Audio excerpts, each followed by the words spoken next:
Semana 3 do nosso plano de ensino tutorado, segundo ano. Essa semana dá essa continuidade da nossa introdução à filosofia, de conhecermos mais um pouco a origem da filosofia. E nós temos um momento muito bom de reflexão, que é sobre a alegoria da caverna, o mito da caverna, que é uma narrativa filosófica. Alguns vão colocar como mito da caverna, mas já está num contexto bem filosófico, não tem nada a ver com aquelas narrativas mitológicas do início. E aqui nós estamos na filosofia clássica, onde nós temos como personagem do conto, da alegoria, né? No caso, Platão. Platão ele faz parte daquele período já pós-pré-socráticos, foi discípulo de Sócrates, e essa alegoria está na obra da República, que é uma obra importantíssima, com, com muitos livros que relatam o ideal de uma cidade.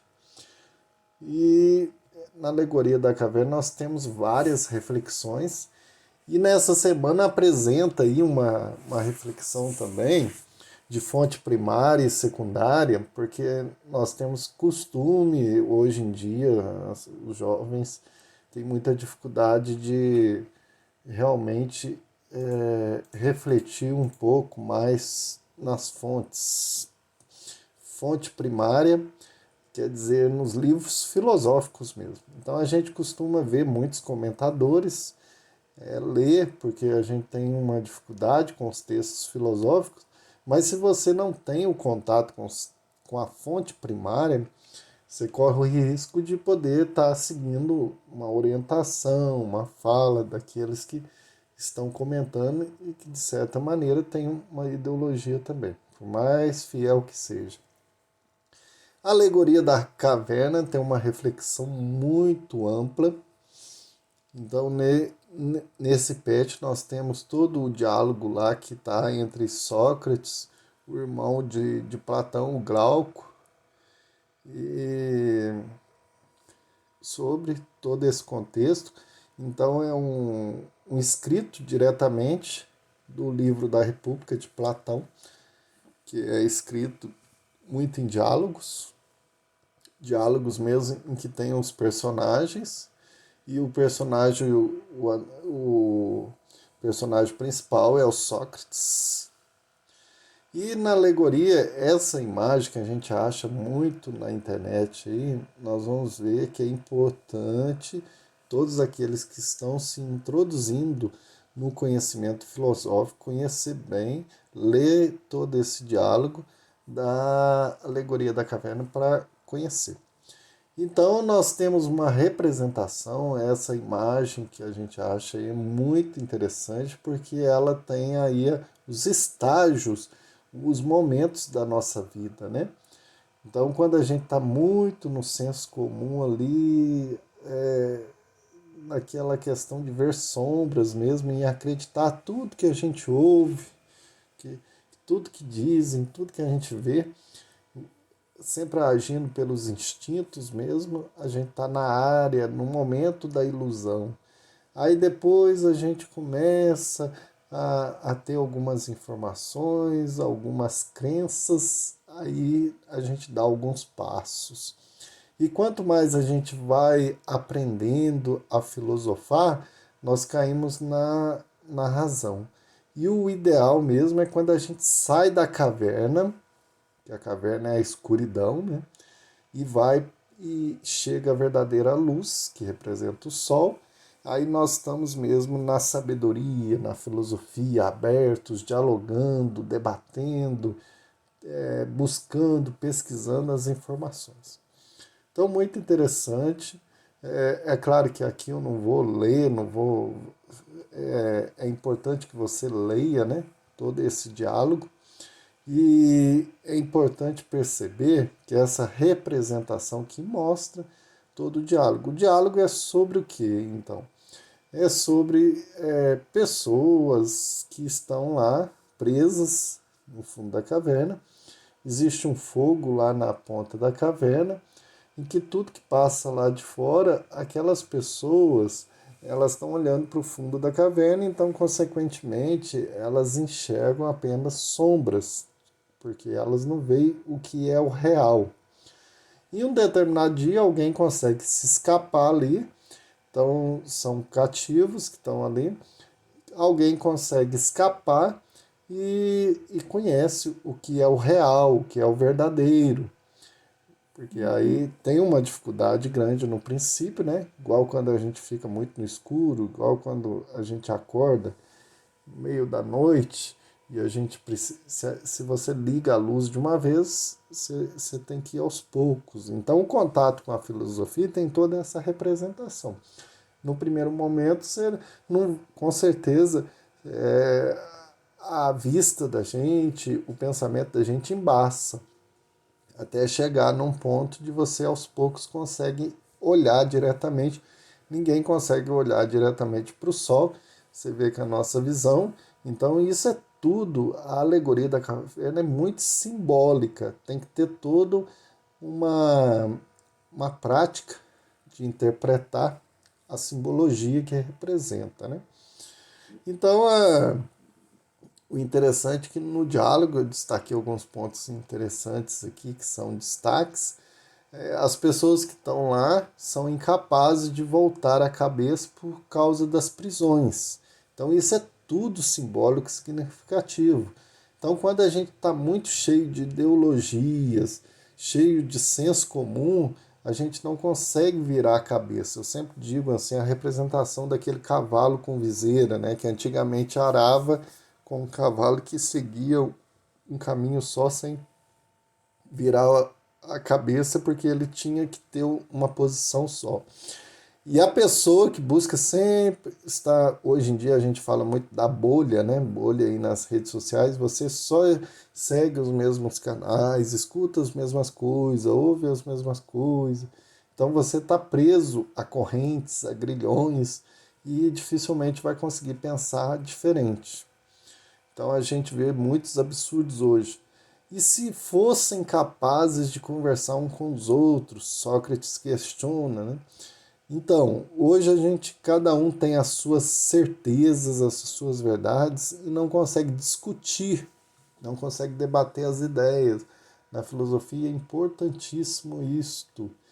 E as sombras são muito significativas ali, que representam o senso comum, aquilo que você já está acostumado, que já é um pensamento já solidificado, é como que você já sabe o que é, aí você entra num serviço novo, quer mudar as coisas, todo mundo diz, não, as coisas aqui sempre foi assim, nada muda, aqui você tem que seguir essas regras, né? Corta toda a criatividade, isso se dá na vida pessoal, na vida religiosa, em todos os aspectos da nossa vida humana. Então, a pessoa que se liberta, aquele que consegue sair da caverna, aquele que filosofa, ele vai aos poucos sendo capaz de olhar para a verdadeira luz que representa o sol. É claro que nós temos que pensar aqui toda a ideia de Platão, que vai dizer que a gente chega realmente à importância de chegar, de usar a razão para chegar ao mundo inteligível, porque os nossos sentidos nos enganam. Esse mundo que nós estamos, ele é uma cópia só do verdadeiro mundo, que é aquele mundo que está no mundo das ideias, em que o filósofo, só ele consegue chegar à ideia, às ideias verdadeiras. E no caso aqui, a ideia do bem. Tem toda essa representação. E para ler esse diálogo, essa alegoria da caverna, tem que ler com esse olhar, que é tudo simbólico, tudo representativo, leva você a uma reflexão filosófica. Então você pode fazer analogia a muita coisa da nossa vida. E assuntos que relacionam a gente, igual diz, senso comum. O que é o senso comum? O próprio nome diz, né? Então, senso é opinião, ou podemos dizer melhor, argumento. Argumento que é comum de todos.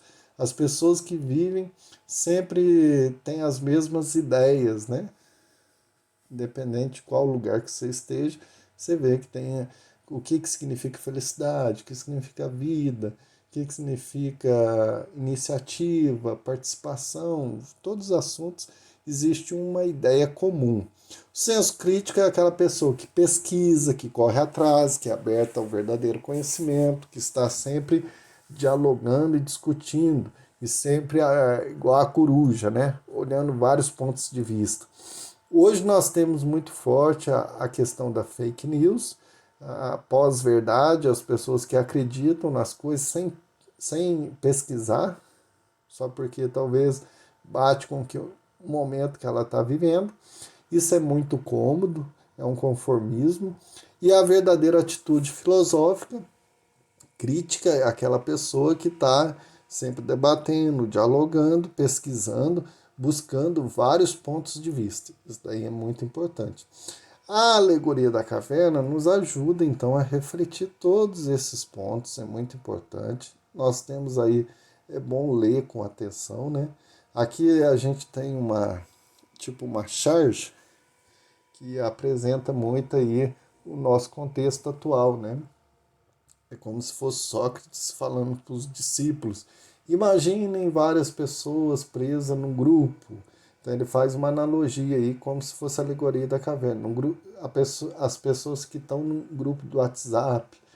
E de repente alguém dela consegue sair ali do grupo e ver o que realmente são as coisas, né? E depois voltasse a dizer o que é o real. É quando você começa a compartilhar as coisas sem ver a veracidade daquilo, sem pesquisar. E quando você pesquisa e você vai, quando dissemina, né, as informações ali, você vai e fala que isso é mentira, que não tem base, muitas das vezes você é escrulachado, é ridicularizado. Então, tem muitas pessoas que saem de muitos grupos por causa disso, né? Então, a alegoria da caverna, essa narrativa de Platão, a República, nos faz pensar várias coisas. E nesse sentido, a atividade dessa semana é uma atividade dissertativa para você fazer paralelo aí com a nossa realidade, com a pandemia, ler com atenção o que tem a ver a alegoria da caverna. É um dos relatos mais assim refletidos em vários contextos. E ele é muito atual, sempre vai ser atual, porque é a questão mesmo de perceber a atitude filosófica, a atitude crítica de cada pessoa. Então nós temos toda uma situação aí de atualidade que a gente pode fazer esse paralelo. O que tem a ver a alegoria da caverna para o momento atual hoje? Então, muito tranquilo, a gente vai refletindo nesse sentido e vai cada vez mais aumentando, ampliando nossa forma de olhar, e fica aí a indicativa para a gente sempre aprofundar. Então, bons estudos, boa leitura, leia com atenção o texto, leia as informações aqui que eu já passei, as dicas, e faça uma atividade que com certeza ela é muito importante. Refletir a alegoria da caverna é necessário e muito importante para a nossa vida. Bons estudos e até a nossa próxima aula. Nós vamos agora resolver uma questão do Enem, no intuito de entender como que são as questões do Enem e treinar para quem está estudando o Enem aí. É importante, nesse quesito, sempre estar atento a observações, pegadinhas, como que são as questões. Um dos métodos para se preparar para o Enem, resolver provas e fazê-las. A questão que envolve hoje está no tema da Idade Média, filosofia na Idade Média. Para quem se prepara bem aí, tem todo um esquema de estudo e está sempre estudando, no caso da filosofia, nós temos aí grandes filósofos que sempre caem no Enem, Santo Agostinho, Duns Scoto, Guilherme de Ockham, Mestre Eckhart, Tomás de Aquino, Santo Alberto, Santo Anselmo, Abelardo, Nicolau de Cusa, Scoto, Erígeno, são a maior parte que são assim, filósofos que são referência na Idade Média. Claro que a Idade Média é um período muito grande e a filosofia medieval também ela tem uma riqueza muito grande na história da filosofia. Para quem tá assim fazendo resumos, está mais objetivo e precisa focar em alguns principais, não pode deixar de estudar Santo Agostinho e Tomás de Aquino. Esses dois, pelo menos entender as linhas gerais dele, entender quais que são as principais ideias, qual que é a linha geral de um filósofo ali medieval, no contexto ali que se está, para entender quando vem a questão, porque no Enem não precisa decorar, é você entender, interpretar, e para interpretar precisa ter um conhecimento de algumas questões gerais. A questão, então, é de 2019, é uma questão de Santo Agostinho, ou de Agostinho de Hipona. Quem estuda na filosofia vai sempre ver a nomenclatura de Agostinho de Hipona, né? Que é um africano do norte da África. E vamos ler a questão. De fato, não é porque o homem pode usar a vontade livre para pecar que se deve supor que Deus a concedeu para isso. Há, portanto, uma razão pela qual Deus deu ao homem esta característica, pois sem ela não poderia viver e agir corretamente. Pode-se compreender, então, que ela foi concedida ao homem para esse fim, considerando-se que, se um homem a usa para pecar, recairão sobre ele as punições divinas. Ora, isso seria injusto se a vontade livre tivesse sido dada ao homem, não apenas para agir corretamente, mas também para pecar.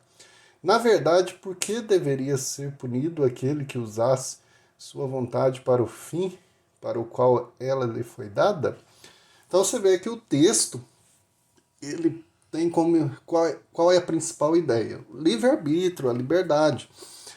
E tem esse contexto medieval aí, a ideia da Agostinho está falando a partir do óculos da igreja, né, do óculos teológico. Então você vê que Deus concede o livre-arbítrio, mas a pessoa tem que usar da razão para fazer escolhas certas. E quais são as escolhas certas, né? Mas na visão do medieval, aquilo que agrada a Deus, por exemplo, aquilo que você faz, procura sempre o bem. E nesse sentido, quando a pessoa faz escolhas erradas, ela é livre, mas ela vai ter certas punições também. Nesse texto, o filósofo cristão Agostinho de Hipona sustenta que a punição divina tem como fundamento o quê? Qual que seria a alternativa? Desvio da postura celibatária, insuficiência da autonomia moral, afastamento das ações de desapego, distanciamento das práticas de sacrifício ou violação dos preceitos do Velho Testamento. Então você percebe que essa daqui é uma questão que tem muitos elementos aí nas alternativas que se entende que pode ser mais de uma, né? Não está tão nítido. Então não é uma questão fácil. Com certeza ela é de nível médio ou até difícil, porque a pessoa tem que ter uma interpretação ali, perceber no texto. Então, igual eu disse, o que tem ali, primeiro que a letra E já não considera, né? Porque não tem nada falando de Velho Testamento ali, não tem nada direcionando. Mas a gente tem o livre-arbítrio, que também apresenta lá no Antigo Testamento, que até tem essa expressão Velho Testamento nem existe mais. Mas o filósofo defendia que o livre-arbítrio foi dado ao homem, contanto que utilizasse de acordo com a ética da responsabilidade. Então aqui nós temos uma questão ética, né? Ou seja, caso o homem usasse sua liberdade para pecar, receberia a punição divina e isso comprovaria sua insuficiência moral. Então nós temos aí como alternativa correta a letra B. Aí por quê? Por causa dessa... o homem ele tem sua escolha, sua livre escolha, mas ele tem que bem usar da razão e bem entender quais que são os desígnios de Deus, quais que são as buscas. Então, ele não tem toda uma autonomia. É insuficiente isso. Ele não pode fazer o que quer da sua liberdade nesse contexto da visão cristã de Agostinho de Hipona. É claro que depois nós podemos pensar aí nas filosofias contemporâneas, igual no existencialismo, que você é livre para escolher o que quer, desde que você arque com as responsabilidades. Então, a questão de escolha aqui já implica numa insuficiência, porque não é a sua autonomia não é tão assim suficiente para você fazer qualquer escolha. Implica que você tem que escolher aquilo que são os desígnios de Deus, são corretos, porque senão você vai ser punido. Então, uma das principais questões teológicas enfrentadas por Agostinho é a aparente contradição entre a onipotência e a perfeição divina frente à existência do pecado. Então, há uma aparente contradição aí, porque, Deus é perfeito, onipotente, mas e o pecado? Quem concebeu ele? Então, para ele, isso se deve ao mau uso do livre-arbítrio. Então, quanto mais...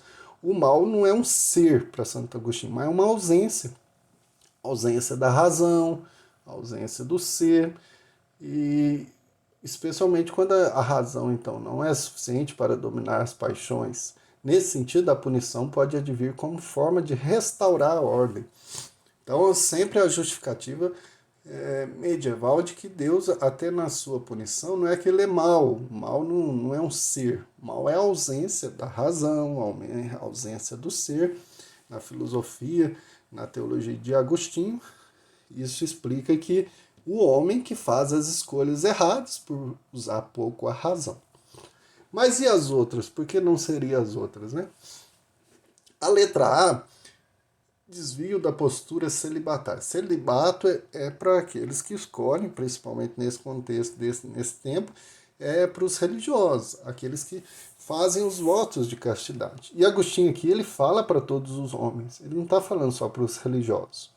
E a letra C, afastamento das ações de desapego, então é uma questão de moral, não é uma questão de ascese, de você ser um asceta, aí, um monge, alguém que vai fazer escolhas para ser um bom fiel de seguidor de Cristo, um seguidor da igreja. Não é esse sentido, é uma questão moral para todos os homens. Distanciamento das práticas de sacrifício. Sacrifício é um ato religioso. Então, ali nós estamos vendo nessa questão o assunto livre-arbítrio.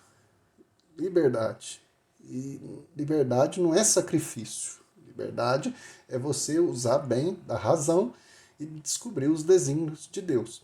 E nada no texto aponta para o Velho Testamento. Então, aí não tem sentido, mesmo que se fale lá de Adão e Eva, do livre-arbítrio, das escolhas, do pouco uso da razão, mas não aponta nada direcionando nesse sentido ali, que está falando que você tem que fazer a escolha do Antigo Testamento. Então você vê que é uma questão, eu creio que ela está no nível médio para o nível difícil, porque exige que você saiba da filosofia de Agostinho de Hipona, características principais, como o que ele entende por livre-arbítrio, o que ele entende pelo mal, o pecado, que não é Deus, que Deus é onipotente, né? O mal não existe por si só, não é criado, mas ele é uma ação humana constante de más escolhas. Então, tudo isso envolve aí que precisa ter essa atenção. Então, a gente vê muitos jovens que estudam muito a filosofia antiga, a filosofia contemporânea e a moderna, esquece da medieval. A medieval sempre aparece também nas questões do Enem. Então, é preciso dar essa importância principalmente para esses filósofos, quem estuda de forma bem sistemática, igual eu disse, é bom ver esses filósofos. Quem está pontuando, está correndo aí com o tempo, pelo menos Santo Agostinho e Tomás de Aquino é bom ver vídeos, ver linhas gerais que correspondem a esses dois grandes filósofos da filosofia medieval. Então, um abraço a todos, até a nossa próxima aula.